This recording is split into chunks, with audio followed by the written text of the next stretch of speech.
Jadi yang tanggal 10 bulan 3 itu jurnal umumnya adalah kas, debit, piutang anggota debit, dan partisipasi bruto anggota 96. Kenapa seperti itu? Karena ini penjualan kepada anggota. Nilai penjualannya adalah 96 juta. Yang mana 96 juta itu 41-nya dibayar tunai dan sisanya dibayar kredit. Maka seperti itu jurnalnya ya. Itu transaksi tanggal 10. Ini dia, koperasi menjual barang dagangan sebagai jenis kebutuhan sehari-hari kepada anggota senilai 96. Dari total penjualan tersebut 41 dibayar tunai dan sisanya belum dibayar pembeli. Koperasi menetapkan harga pokok penjualan sebesar 85% dari harga jual. Nah, jadi yang 96 ini adalah harga jualnya. Sedangkan yang harga pokoknya atau nilai dasar dari barang tersebut atau modal barang tersebut kita peroleh adalah 85% dari harga penjualnya. Maka kita kalikan 96 kali 85, dapat angkanya adalah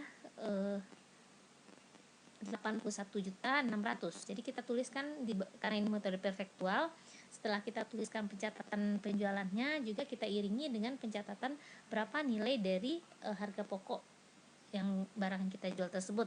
Nah, debitnya beban pokok 81.600, sisi kreditnya persediaan. Artinya dengan penjualan ini telah berkurang persediaan senilai 81.600. Angka 81 dari mana tadi? Karena dari soal sudah dikatakan kalau harga pokoknya itu 85% dari penjualan. Maka kita kalikan 95 dikali 85%. Nah, dapatnya 81.600. Sekarang transaksi yang tanggal 12 itu adalah pembelian persediaan. Karena ini metodenya perfektual, maka jurnalnya debitnya persediaan, sisi kreditnya kas karena dia dibayar dengan tunai. Tanggal 15 dia membayarkan hutangnya, maka kita tuliskan utang usaha, sisi kreditnya kas. Lalu tanggal 20 dia melakukan pembelian kembali. Menjual, bukan membeli ya. Tanggal 20 itu dia melakukan penjualan tetapi bukan kepada anggota, kepada masyarakat lainnya. Nah, kita lihat tanggal 20 mana dia soalnya.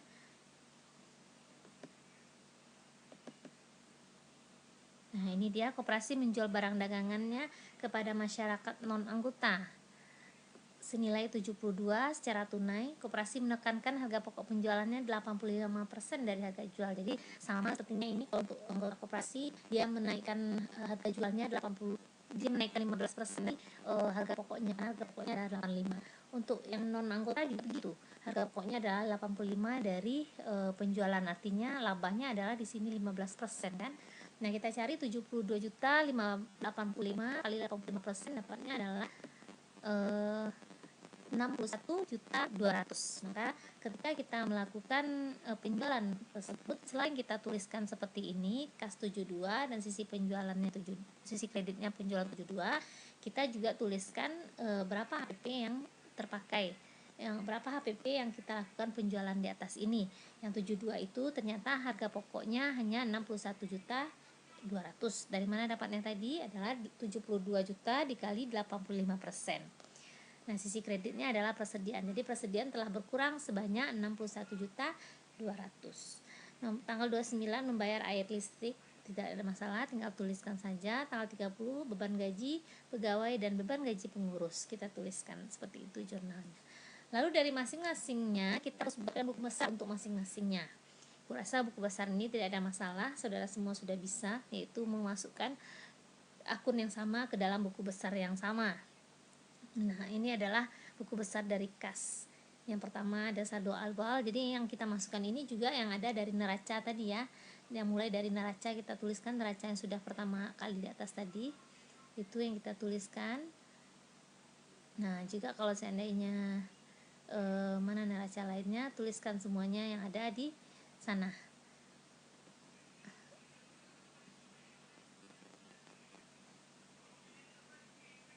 Nah, ini dia saldo awal. Lalu ini adalah pembelian barang tunai, ini adalah penjualan, ini pembelian barang tunai lagi, ini bayar utang, ini adalah penjualan tunai non anggota, bukan kepada anggota. Nah, ini bayar listrik, air, dan ini adalah beban gaji dan beban pengurus. Jadi yang semua berhubungan dengan kas kita masukkan ke dalam buku besar kasnya ya. Jadi itu buku besar kas. Selanjutnya lagi adalah buku besar piutang anggota. Nah, karena piutang anggota tadi ada di dalam catatan kita, maka tuliskan juga buku besar piutang anggota 50 mana tadi. Nah, ini dia. Piutang anggota 55. Ini adalah penjualan kepada anggota tapi belum dibayarnya. Yang pertama tadi ya, tanggal 10 bulan 3 tadi. Ini adalah buku besar dari persediaan. Jadi mulai dari kita melakukan belian, kita catatkan. Nah, HPP ini adalah harga pokok dari penjualan kita yang pertama. Nah, lalu sisanya 58.400. Nah, ada pembelian lagi di sisi debit, lalu ada penjualan lagi, kita tuliskan harga pokok dari penjualan kita yang kedua. Nah, selanjutnya sewa dibayar muka ya juga kita tuliskan, perlengkapan kantor kita tuliskan, peralatan kantor kita tuliskan. Walaupun yang ada di dalam neraca awal tadi semua kita tuliskan kembali buku besarnya. Buku besar Ibu rasa tidak ada masalah. Kita hanya mencari angka akhir dari masing-masing akun itu. Setelah dapat angkanya baru kita tuliskan neraca saldonya. Nah, ini neraca saldonya, ini kas yang telah kita uraikan sampai akhirnya dapat angkanya segini, piutang juga segini, persediaan sampai seterusnya. Sudah angka yang akhir di sini ya, sudah menjadi neraca saldo dia. Nah, setelah itu walaupun kita belum buatkan jurnal penyesuaiannya, kita juga sudah bisa menghitung berapa laba kita atau perhitungan hasil usaha kita. Caranya bagaimana? Yaitu sama seperti kita membuatkan laporan rugi. Kita tuliskan di atasnya ini partisipasi anggota, partisipasi brutonya adalah 896. Nah, tadi kita melakukan penjualan 96 juta. Yang mana beban pokoknya adalah 81.600. Maksudnya 96 ini harga jual, sedangkan modal kita atau pokok dari barang kita jual kepada anggota itu 81.600. Maka selisihnya adalah ini disebut dengan partisipasi neto anggota. Lalu kita mencatat lagi penjualan kepada yang bukan anggota, nilainya 72. Dari 72 juta itu 61.200 lah yang menjadi harga pokoknya atau modal dari yang kita jual ini. Jual kan kita sudah ada untung di dalamnya, sedangkan ini adalah modal kita saat mendapatkan barang tersebut, harga pokoknya istilah akuntansinya ya. Nah, dapat angkanya 10.800.000 kita tambahkan. Nah, inilah sisa hasil usaha kotor kita atau laba kotornya. Laba kotornya 25.200.000. Belum selesai sisa hasil usaha karena beban-beban lainnya belum kita hitung. Maka kita hitung sekarang lagi, ada namanya bahan gaji pegawai, gaji pengurus, beban listrik dan air. Dapat angkanya lalu kurangkan. Nah, inilah sisa hasil usaha bersihnya 19.200.000. Itu metode perfektual. Sekarang metode periodik lagi, periodik atau fisikal. Metode periodik tidak mengharuskan adanya kartu stok atau kartu persediaan, tetapi cukup melakukan perhitungan fisik barang dagangan yang ada di gudang pada akhir periode akuntansi ketika akan menyusun laporan keuangan. Pencatatan jurnal dengan metode periodik diperlihatkan seperti berikut. Nah, ini dia ya. Dengan soal yang sama seperti tadi, kita cobakan yang metode periodik atau fisikalnya lagi. Tadi ini tanggal 5 bulan 3 melakukan pembelian, maka debitnya tidak lagi persediaan karena dia bukan metode perfektual, dia adalah metode periodik. Maka debitnya adalah pembelian 110 dibayar tunai, maka kas kredit 85, di sisanya utang usaha 55. Yang tanggal 10 melakukan penjualan kepada anggota. Nah, ini dia jurnalnya, debitnya kas 41 karena dibayarnya 41, sisanya masih utang mereka. Maka itu menjadi utang bagi kita. Sisi kreditnya adalah partisipasi bruto anggota. Lalu tanggal 12 melakukan pembelian bahan baku, cukup kita tulis pembelian, sisi kreditnya kas, bukan persediaan tapi pembelian. Tanggal 15 kita membayar utang kita, debitnya sama seperti yang tadi, jurnalnya sama seperti yang tadi. Tanggal 20 kita melakukan penjualan kepada non anggota senilai 72, kita tuliskan debitnya kas, sisi kreditnya penjualan. Jadi tidak ada kita tuliskan berapa HPP-nya di sini. Tidak seperti metode periodik tadi dituliskannya HPP-nya masing-masing ketika kita melakukan penjualan. Di metode fisikal ini tidak, cukup tuliskan berapa yang diterimanya, berapa nilai jualnya. Nah, lalu ini beban listrik, debit, sisi kredit, kas. Tanggal terakhir beban gaji, beban pengurus, dan kas. Nah, itu adalah neraca saldo. Lalu kita buatkan juga jurnal buku besarnya. Dia ada perbedaan sedikit nih, maka kita harus ulang kembali membuat buku besar masing-masingnya. Nah, kalau sudah selesai, kita buatkan neraca saldonya lagi. Nah, angkanya sama seperti yang tadi, cuma angka totalnya maksudnya, cuma ada beberapa perbedaan di sini. Ada akun-akun yang hilang, tidak sama seperti yang di neraca saldo sebelumnya. Di sini tidak ada kata-kata persediaan, sedangkan yang tadi di sana ada persediaan. Lalu di sini ada pembelian 172 nilainya ya. Nah, lalu apa lagi yang bedanya? Kita lihat di sini dari di sini ada persediaan tidak ada, tapi diganti dengan penjualan, ataupun totalnya harus sama. Nah, sebelum kita masuk ke laporan perhitungan usaha, kita lihat catatan kaki di bawah ini dahulu.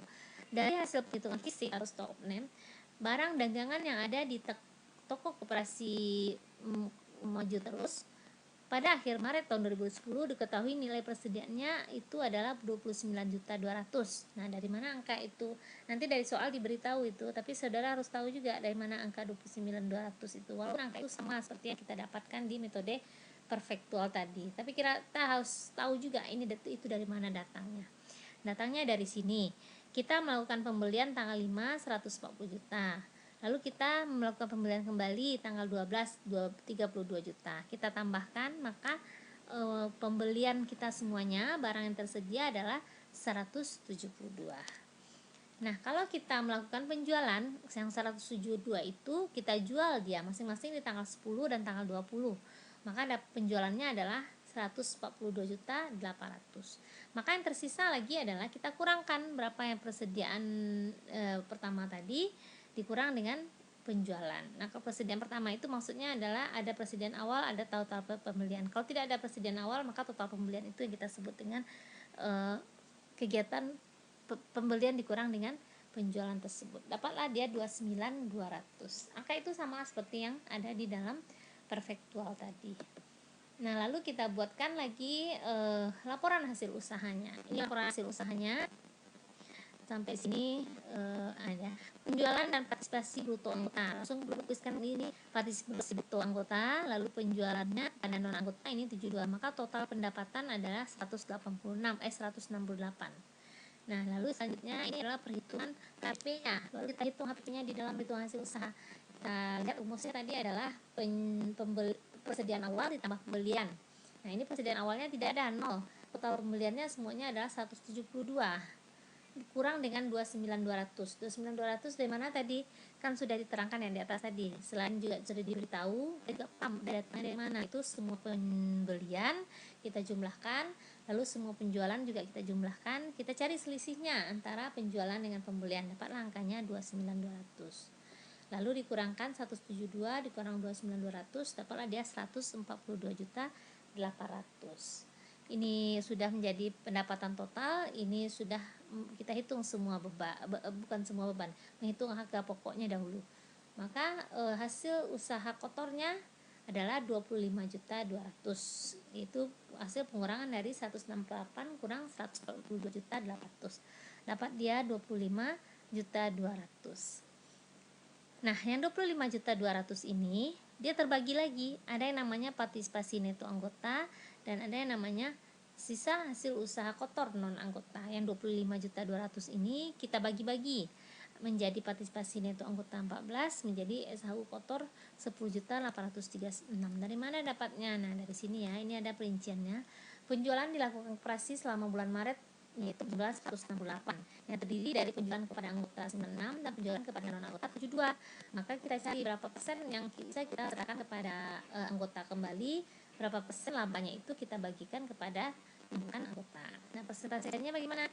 Kalau kita mencari yang pertama kepada anggota, maka kita cari 96 juta dibagi 168 juta dikali 100%. Dari mana datang 168? Yaitu jumlah antara 96 ditambah 72, dapatnya adalah 168 kali 100%, maka 57% lah hak dari anggota koperasi untuk mendapatkan SHU. Kalau untuk non koperasi 72% dikali 168 kali 100, maka sebanyak 43% lah hak dari anggota yang bukan anggota ya, masyarakat yang bukan anggota koperasi untuk mendapatkan sisa hasil usaha, karena tadinya dia sudah belanja di sana, maka dia pun berhak untuk mendapatkan SHU-nya. Nah, dari sana dapatnya sudah masing-masing 57 untuk untuk anggota, 43% untuk non anggota. Sekarang kita cukup kalikan 57% dikali 25.200 dapatnya 14.364. Kalau untuk yang non anggota 43% kali 25.200 dapatnya 10.846. Nah, seperti itu ya. Jadi ini jurnal penyesuaian, nanti kita pelajari yang bagian jurnal penyesuaian dan kertas kerjanya. Yang Ibu harap dahulu pertama saudara bisa memahami pencatatan pembuatan buku jurnal umum, buku dan buku besar dari masing-masing metode fisikal, metode perfektual, metode periodik atau metode fisikal dengan metode perfektual. Oke Ananda, kalau ada yang ragu silahkan tanya, boleh japri, boleh tanya langsung kepada Ibu. Sekian, terima kasih. Assalamualaikum warahmatullahi wabarakatuh.